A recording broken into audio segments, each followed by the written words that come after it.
Ma'am, in this time of reflection, ano po ang message niyo sa inyo as a detractors muna ni Pangulong Marcos and then sa mga bashers niyo, namely Harry Roque and Vice President Sara Wow, Duterte? inamin mo, basher sila. So, ibig sabihin, pag basher, wala bang maibibigay na matinong kasagutan o matinong opinyon? Sa atin lang, sa ngayon, sa panahon ngayon, ay iwasan po natin sana ang pamumulitika.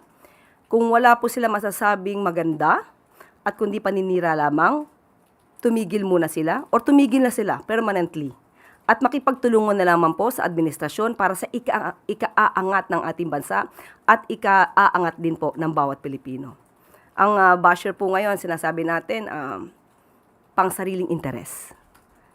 Para po magiba, masira ang gobyerno. Hindi po yan na napapanahon sa mga kasalukuyan nangyayari sa ating bansa. Follow up lang, ma'am. Ipagdadasal mo ba sila?